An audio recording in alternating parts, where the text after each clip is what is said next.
Hi friends, welcome back to my channel HRS ideas. ఎలా ఉన్నారు friends? అందరూ బాగున్నారా? నేను కూడా చాలా బాగున్నాను. నా వీడియోస్ కనుక మీ అందరికీ నచ్చినట్లయితే లైక్ చేయండి, షేర్ చేయండి, సబ్స్క్రైబ్ చేసుకోవడం మటుకు మర్చిపోకండి. టుడే వీడియో వచ్చేసి ఫస్ట్ శ్రావణ శుక్రవారం రోజు వ్లాగ్ అనమాట. శ్రావణ శుక్రవారము అలాగే నాగపంచమి కూడా రెండు ఒకేసారి కలిసి వచ్చాయి. ఇంకా మార్నింగ్ అమ్మవారికి పూజ చేసుకొని మళ్ళీ టెంపుల్కి అయితే వెళ్ళాలి కదా, అందుకని మార్నింగ్ 4:30కే లేచాను. ఇంకా లేచి పనులు అయితే స్టార్ట్ చేశాను.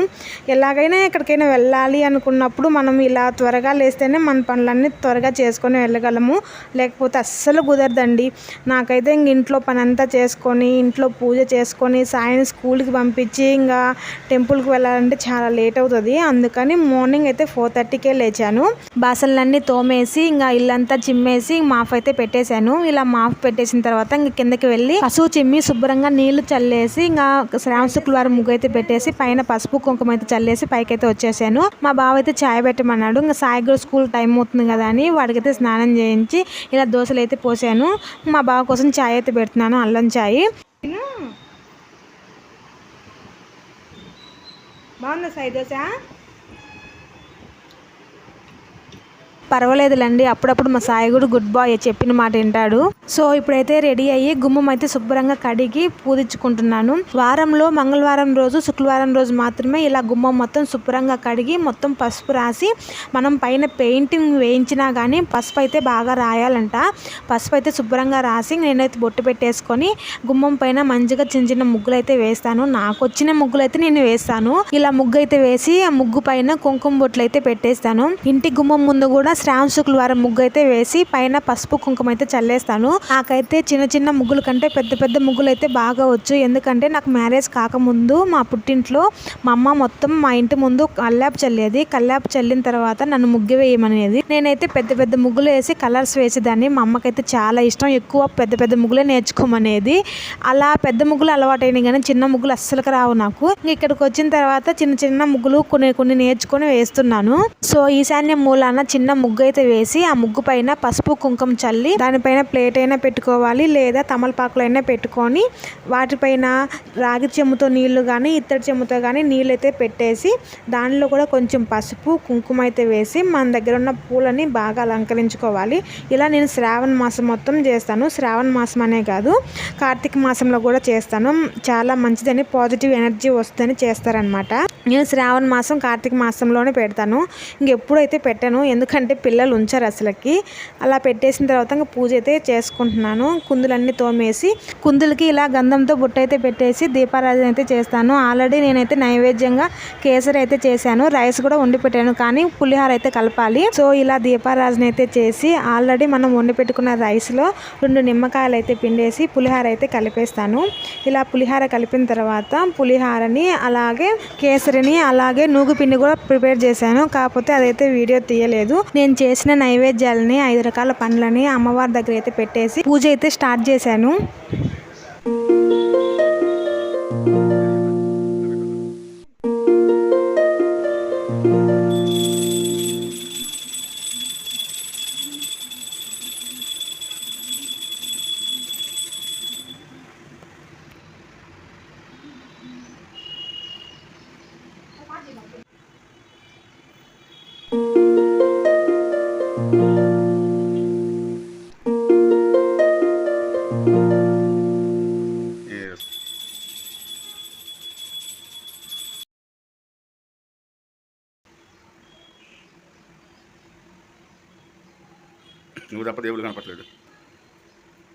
ఈ విధంగా నేను ఫస్ట్ శ్రావణ శుక్రవారం పూజ అయితే కంప్లీట్ చేసుకున్నాను.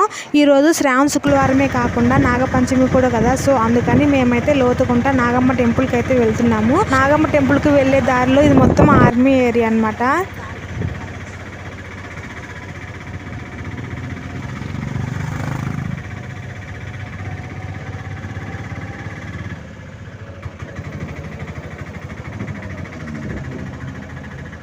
ఇటు సైడ్ చూడండి గార్డెన్ ఎంత బాగుందో, అసలు ఎంత బాగా మెయింటైన్ చేస్తున్నారో కదా. నాకైతే చాలా బాగా నచ్చింది, అందుకనే వీడియో తీసుకుంటూ వస్తున్నాను.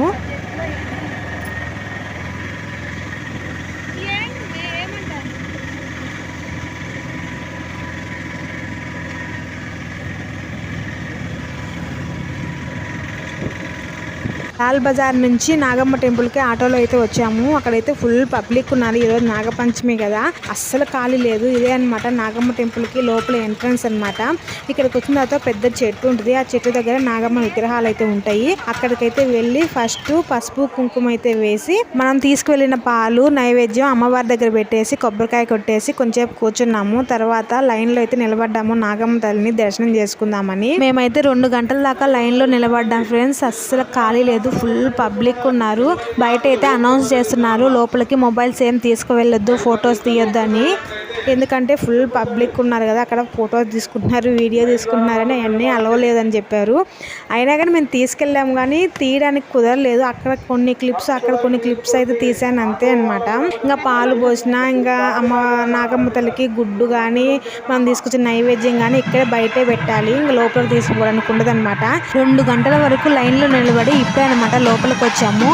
ఇవన్నీ నాగమ్మ తల్లి శీలలు అనమాట. అన్నీ తాకుతూ దండం పెట్టుకుంటూ వస్తున్నాము.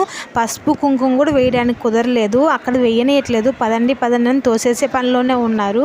నేనైతే అక్కడక్కడ కొన్ని క్లిప్స్ అయితే తీసుకుంటూ వస్తున్నాను అమ్మవారిని దండం పెట్టుకుంటూ. టెంపుల్ లోపల ఒక పక్క అమ్మవారికి హోమం కూడా జరుగుతుంది. కానీ కొన్ని క్లిప్సే నేను వీడియో తీసాను అనమాట.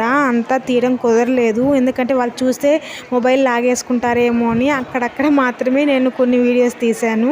ఈసారి నాగమ్మ గుడికి వచ్చినప్పుడు లోపల మొత్తం వీడియో తీసి పెడతాను ఫ్రెండ్స్. ఇప్పుడైతే అస్సలు కుదరలేదు, ఎందుకంటే ఫుల్ పబ్లిక్ ఉన్నారు కదా, వాళ్ళు మొబైల్స్ చూస్తే కూడా లాగేసుకుంటున్నారు. వాళ్ళని చూడకుండా అక్కడక్కడ కొన్ని క్లిప్స్ అయితే తీశాను, కానీ వాళ్ళు చూసేటట్టు మనం తీసామంటే మటుకు వాళ్ళు లాగేసుకుంటారు. ఎందుకంటే ఫుల్ పబ్లిక్ ఉన్నారు కదా, మళ్ళీ మనం ఫొటోస్ తీసుకుంటా వీడియో తీసుకుంటా ఉంటే వెనక ఉన్న వాళ్ళు వెనకే ఉండిపోతారు అనేది వాళ్ళైతే మొబైల్స్ అలవ్ లేదని చెప్పారు.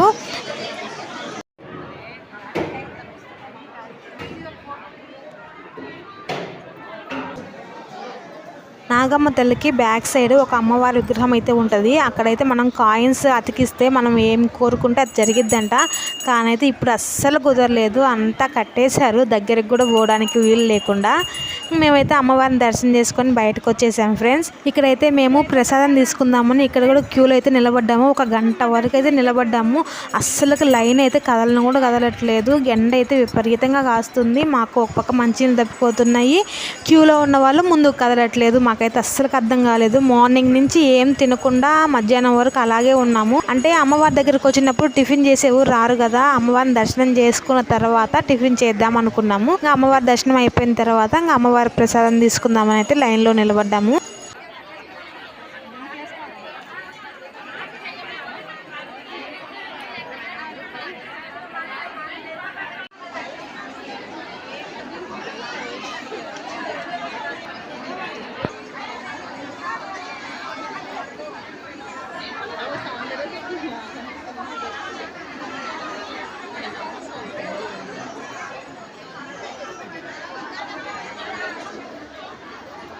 క్యూలో వెళ్ళి 1 గంట పాటు నిలబడి ప్రసాదం తెచ్చుకొని ఇక్కడైతే తింటున్నాం ఫ్రెండ్స్. ఎంత బాగుందో, కిచిడి అన్నమాట.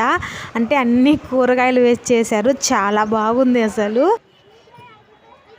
నాగమ్మ టెంపుల్కి ఫ్రంట్ సైడ్లో ఇలా కోనేరు అయితే ఉంది. కోనేరు మధ్యలో 4 పడగలతో ఉన్న ఆదిశేషుని అయితే ఇలా మధ్యలో పెట్టేసి గుడిలా కట్టేశారు. చాలా బాగుంది కదా, అంటే లోపలికి కూడా పోకుండా ఇలా అయితే పెట్టేసి ఇంకా ఇక్కడ వచ్చేసిన దర్శనం చేసుకొని కొన్ని ఫొటోస్ అయితే దిగుతున్నారు.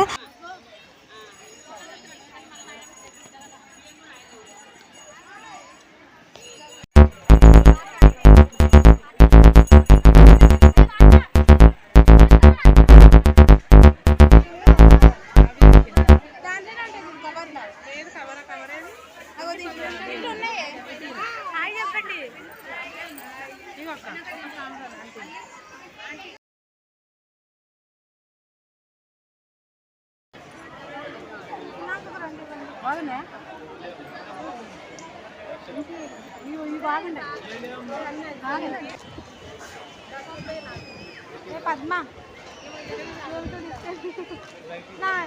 నేను ఇస్తాను,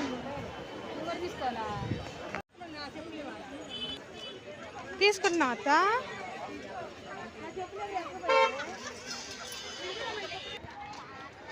అత్త చెప్పులు ఉన్నాయి ఇక్కడ కొత్తవి, అట్నే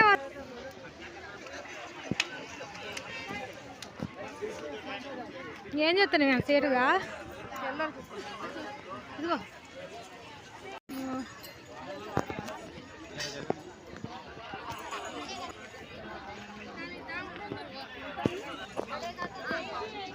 ఇక్కడ అయితే అన్నీ ఉన్నాయి. కాస్ట్ అయితే ఫుల్ ఉన్నాయి. మే 30 రూపీస్ అంటే మే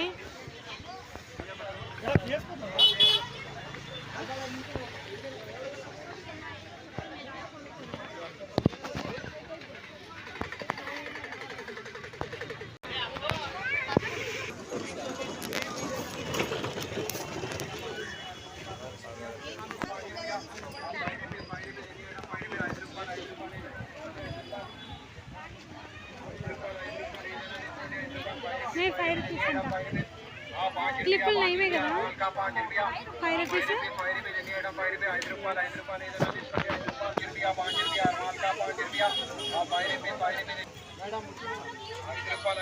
ఏదైనా తీసుకోండి 5 రూపాయలు